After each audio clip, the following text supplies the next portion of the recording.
Masandi.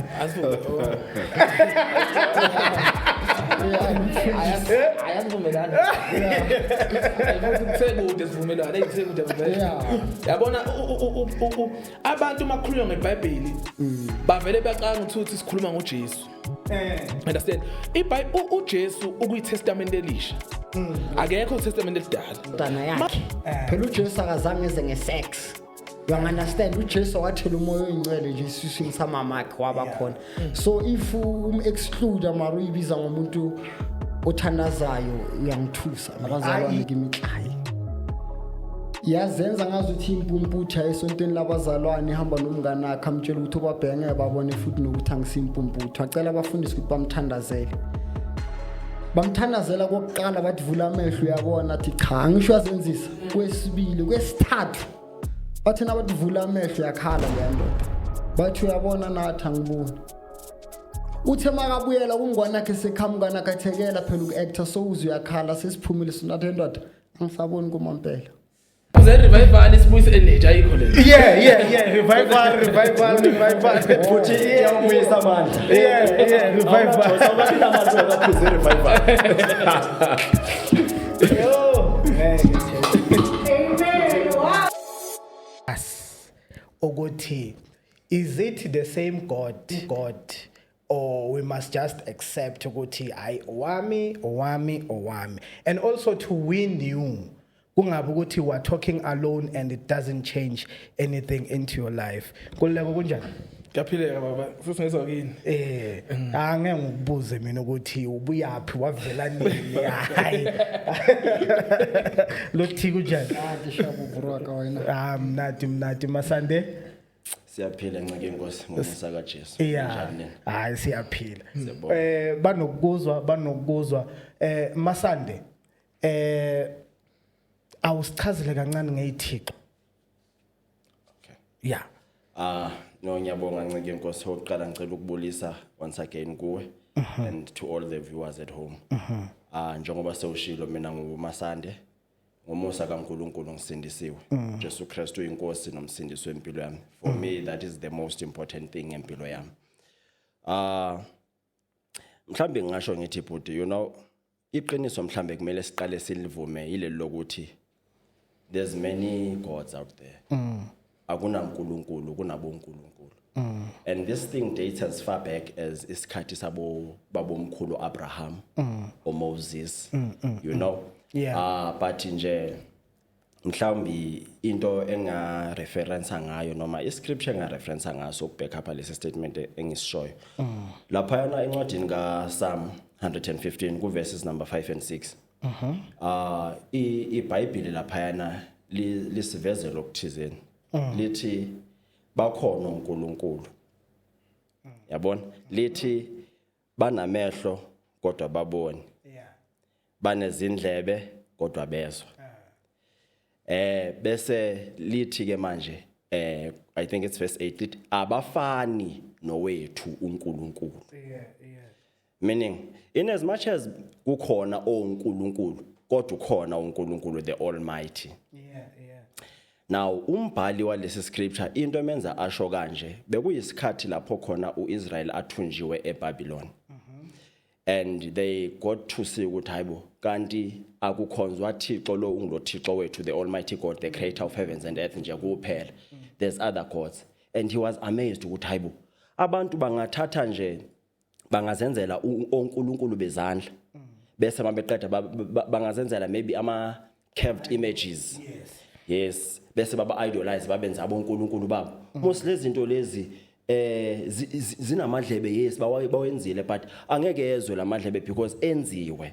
Manje asithi iidol yami yangisebenzela Nkululeko bahlezi bathi uShembe with all due respect bahlezi bathi uShembe akangeni kule Bible esilifundayo.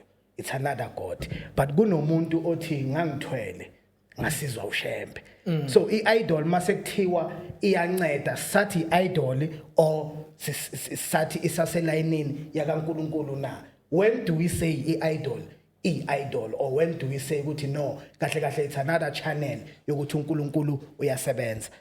Okay yabona ungabe kubantu kude mina nje understand ngisuke khona egangeni understand ngisuke khona ekukhandeni izinto yabo le nto le umuntu ongilekelile wangisiza uShembe futhi nakho uShembe ngangamfuni ngekukhohlisa sithi uthwele nathi you understand because nathi sas understand ukuthi ngeke ukuthi yabo mawusebumnyameni ugcine uyitshela ukuthi akekho umuntu ongaba yimillionaire without into ethize akekho umuntu engaphumelela kanje without into ethize you understand so nani sasithi umuntu olandelwa kanje hayi lo muntu uthwele futhi sase sisichaze indlela yethu isithwalo sakhe ukuthi sime kanjani because into besisebenza ngazo you understand but leyo nto ke umuntu wangilekelelwa wangikhiphisa lezi zinto lezi kwakuyena uShembe wase ufuna ukuyiyeka ngangafuni ukuyiyeka futhi kuthiwa yabo kahle kahle into ngangiyithanda uganga into hayi ukuthi phela ngeke uthanda ukukhanga ngathi manje yabo into kanjalo igama elibi no not ukuganga ukuthi ungene endlini zabantu kodwa umagic nje impumelelo yami ngase ngiyibona kula egangeni ngathi nje iyona mnyanga ibona nje ukulapha kufanele ukwenze kanje but ke uShembe wasefika ke mina khona kwangithatha unyaka ukuthi ngiguquke mina uloku phakathi lokho ngiphakathi kodwa efike yena uShembe engichazele engibulele izinto engibulele ngisho ukuthi lezi lwane ezikhandwayo zidla kanjani because thina sazi ukuthi uyasitshela ukuthi okay wena usikhanda wena uzodla u1 no2 uzodla ubisi udla ubisi kanje usitshela yabo sazi ukuthi thina sidla ubisi but i damage esicreateayo lesilwane because ngaze ngathi futhi isilwane asikhandini asinasiphiwo uNkulunkulu ukhanda iphiwo isilwane usikhanda mawukhanda inhlanhla sizohamba soyilanda kumuntu into yenhlanhla you understand hayi ukuthi sinesiphiwo isikude kutshontsheni uyabona lento le so uShembeke wangibulela into ekana at the same time futhi wangikhipha kuleya game kwakungemnandi because lento ngase kwasekufana noNkulunkulu wami ukukhipha kuleya game ukubuyisela enhluphekweni angibuyisela enhluphekweni ekhanyelwa ngempela uyayandisa manje incebo hayi ukuthi uyayandisa incebo uyangikhipha kule yanto incebo ipeace ngokwami understand not ukuthi isemalini ungaba nemali eningi thothi ipeace awunayo mina ngeke ngifane ukuthi umuntu awukho awucebile lapho yonke into ikuyipeace leya game ipeace ayikho sebengayidlanyisa abantu but ipeace ayikho but uShembeke wangikhipha ke kuleyo nto futhi efika mina uqala umuntu ofika kwakuwumqalo wendlela lo waqala ibandla lamaNazaretha wafika into wafika kimi wanginika iBhayibheli wanginika isihlabelelo hayi wena kwase kuthiwa i-test iyabhala i-test ngakusasa ngakumanga ngifunda lezi zinto khona ephushweni hayi kunakhona ukuthi wayethefika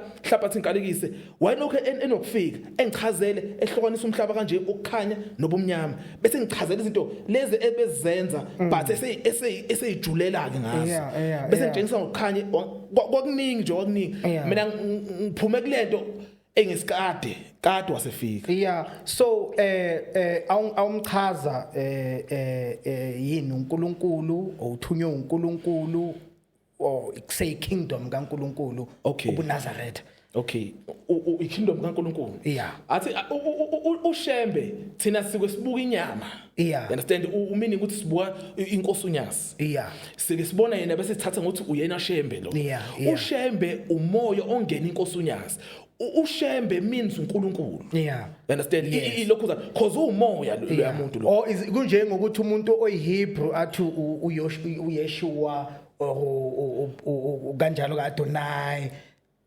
hayi kanjalo you understand la athi inkalekisi yabo njengokuthi ngesample uJesu uJesu athi why isithunywa but engena umoya kaNkulunkulu noShembe kanjalo clear woman of God uyabezwa ngithi uthini hayi ngisalalele ncebo ngisalalele it's very interesting lento eshiwo ubhuti uNkululeko ukuthi uphume kanjani emsebenzini lo bakayenza emsebenzini wokuthwala then asho ukuthi uBabshembe bekaloka amvakashela maybe naye ngiyakhohlwa ukuthi mhlambe uyuShembe or kanjani until azabone ukuthi uShembe hayi no izwakele maningezwa kahle uthi intrigued uchazekile interested ufuna ukuzwa more and more ukuthi ithini indaba yaka babo uShembe lothi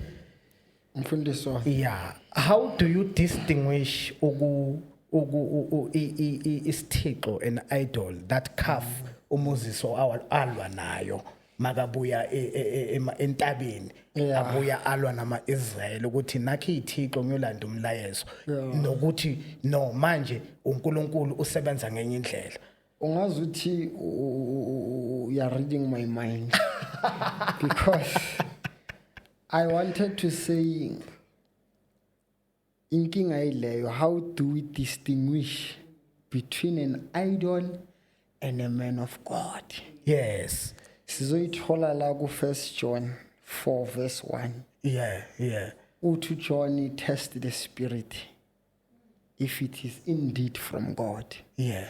Uthututse umoya oyingcwele ukuthi nangempela ubuya kuNkulunkulu esimthandazayo.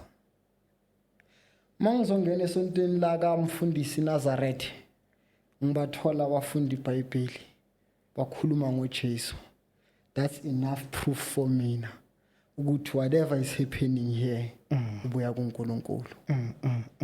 Mawuzongena esontweni lami mamfundisi uthole umfundisi aphethe iBhayibheli. It's enough evidence ukuthi sikuNkulunkulu. But inkinga ukuthi asazi, we do not know the difference between ithixo na ney'nceku zikaNkulunkulu. That is sigcina sesiba confused. Yeah. For an example, banengi abantu abayibeka straight ukuthi mina ungangitsheli ngalo Jesu onyana wakho.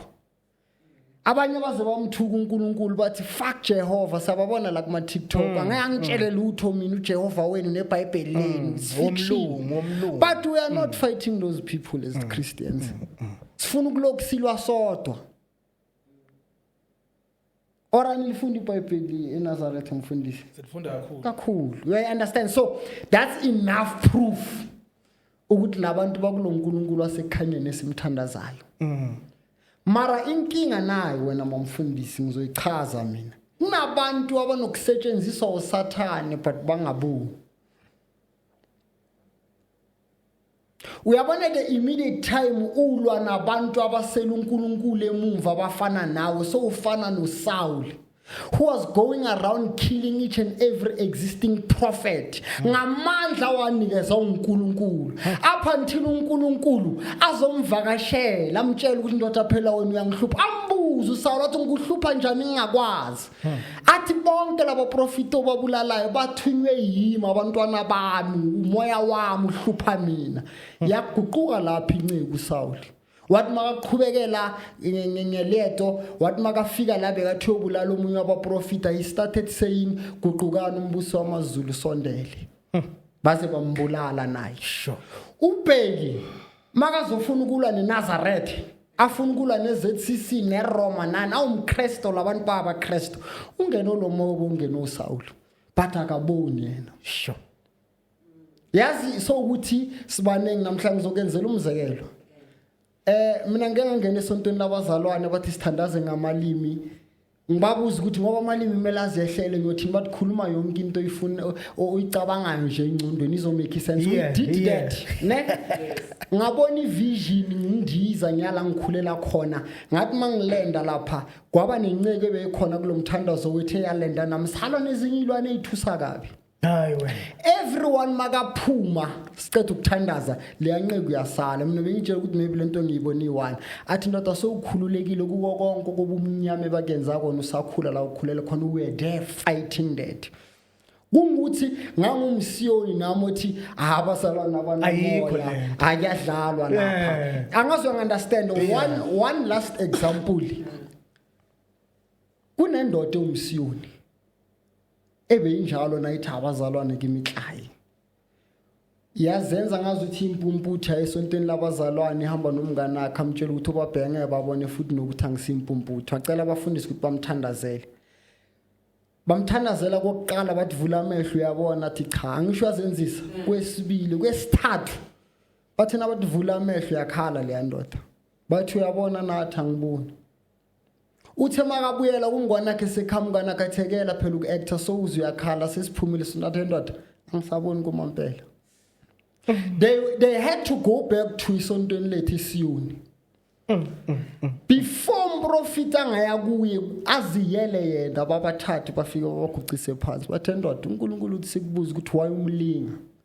Iyabuza le ndoda ithi ngimlinga kanjani uthi why ukutshela abafundisi bami ukuthi awuboni ubona.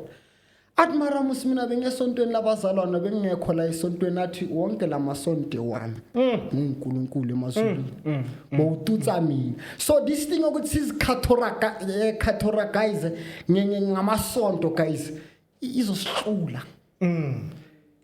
Nanoma ama method esiwasebenzisa yangafani.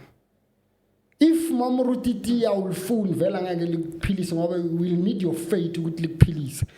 If you believe ukuthi nawo beka izandla zophola angazi noma uyanderstand na so asiyekeleni indaba ukuthi why kumele bagcoke amabheshu kaShembe namathayi baphatha imiseme amacansi this is evil no what's evil about that when it's a different method from what you are using.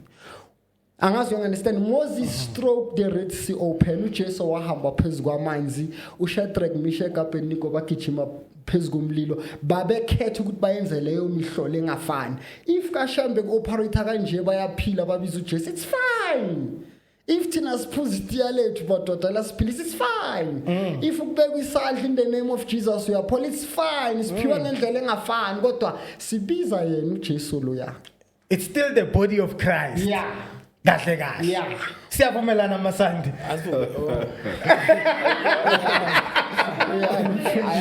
Ayavumelana. Ayifuthi kuthekude sivumelana ayithekude vele. Yabona abantu makhuluma ngeBhayibheli bavele bacanga ukuthi sikhuluma ngoJesu. Understand? uJesu ukuyiTestament elisha. Akekho uTestament elidala. Mase ubuka iTestament elidala uzobona ukuthi ayikho icharacter khona emhlabeni engekho. Understand? Babekhona abathwele, babekhona ababethandaza ndlela thize, babekhona babekholwa uNkulunkulu, babekhona bekholelwa iThixo, babekhona bakholelwa emadlozini. Kwakhona kwakuhlatshwa, kwakushiswa impepho, kushiselwa uNkulunkulu. You understand? Kukhona yonke leyo. So hayi ukuthi sometimes sina masikhuluma ngeBhayibheli bese becabanga ukuthi na sonke sikholelwa kuJesu. uJesu iNew Testament okunye lokho. Yabo le nto le kaShembe sikholelwa kuJesu ukuthi thina kaShembe yazi into esiyenza yini into enhle enzomuntu siyayincoma futhi sithanda ukuthi sikhulume ngayo kukhona okuhle wakenza uJesu so ngeke even ngisho ngicela ukumvala ithi simuzwe isikhathi siningi sinengayo yabo thina makukuhle okwenzayo siyakuthatha sikujabulele sikhulume ngakho understand asingokuthi wena ukuliphi isonto mawukuhle ukukhulumini sokuthatha sikusebenzisa thina ezamaNazaretha siphusha isintu nothando understand nokuthi futhi singabi nanzondo singababukeli abanye phansi abangaphandle kwethu sibathande siba understand futhi sabantu baseyinkingini abantu ukuthi uyinkinga ayifani understand yabo understand uShembe uzele izoni akazelanga abantu abanjengoJesu ukuthi aba perfect understand uzele thina sonayo you understand so ileyo nto kade ngifuna ukisho ukuthi eBhayibhelini kukhona yonke inhlobo yecharacter yo so thina masirefer lapha usomthandi sokurefer ukuthi ubani orelate naye eBhayibhelini bese kube kuthiwa no mina ngumuntu okholelwa ilento eyayiphethe uJacob ngamanye amagama because masuthi uchecka ngisho nezinye inkolo sonke kukhona iportion esihamba nayo lapha eBhayibhelini eNazaretha siphushe kakhulu ngomthetho kaMose you understand yabo le nto le imithetho sikhula siphushwa kakhulu umthetho kaMose oseBhayibhelini khona totally isonto liphushwa enye iportion ethize eBhayibhelini ubhlungu kodwa umthetho kaMose ngoba uthi abafazi mabasesikhathini abayi esontweni usho njalo uthi mawusesikhathini uhlala endlini lokuthi usho njalo angithi umthetho kaMose uthi mawuthola umntwana awuyi futhi nasesontweni kunjalo naseNazaretha usho kanjalo umthetho kaMose mawuye esifeni awuyi futhi esontweni eminingi lemithetho kaMose kakhulu and waphulo oyi-1 kuyonke uyiphulile yabona ke kahle kahle kufanele sisiqonde la ukuthi yabo noma siguquka silandela into ethize ezinye izinto zidinga umuntu ube nesineke yabo nje manje ngiphuza mina utshwala mhlawumbe ngiphuza amakesa u2 mhlawumbe ngosuku ubojabula mase ngiqala sengithi ngiyaguquka bese sengiphuza elilodwa kusasa sengiphuza 3 ngemandla sengiphuza 2 iprogress ebalekile because ezinye izinto ngeke uyeke ukuthi sengingeni bese uyeka sometime ungagula Grace kaJesu le igrace kaJesu lo Thibo usachaza ya beka funa uku-interject ngifuna uzoza ikhohle le point umfundisi angixolele ne angikwazi ukuthatha umuntu othi yena umdlali webhola serious when is not approving of Lionel Messi or Ronaldo awukwazi ukuthi wena umdlali webhola kodwa you don't see talent ku Lionel Messi no Ronaldo you can't be umuntu othandazayo ufuna exclude uJesu as a servant of the Almighty leyo ngiyangicaka angazi uyangiunderstand na because angibona umehluko omningi kuzinto uJesu wazenza nalezo shemba zenzayo but if uzothi awukholeli kuJesu uyangiqaka ke manje senyamangala ukuthi kahle uthini angazi uyangiunderstand na yeah so leyo le ngisho mhlambe nangayichaza but yangimangaza ukuthi ungathandaza uNkulunkulu kodwa ungakholelwa kundodana yakhe phela uJesu akazange eze ngesex you understand uJesu wathela umoya oyingcwele nje isiswini samama akhe wabakhona so if exclude mara uyibiza ngomuntu othandazayo uyangithusa mina uyeza masande kukhona nje okuncane kumele sikulungise yes unothila aqale khona uqinisile sonke injongo yethu yodwa ukuthi sikhonze uNkulunkulu yethu but inkinga ihluka lapho sesithi siyamkhonza khona abanye benza ngeindlela zabo angazi mhlawumbe ngizokhona ukuyichaza but ngifuna ukuqala la iBhayibheli lithi that is on the book of John chapter number 14 verses number 6 John chapter 14 verses number 6 okay uthi uJesu I am the way the truth and the life no one comes to the Father except through me uthi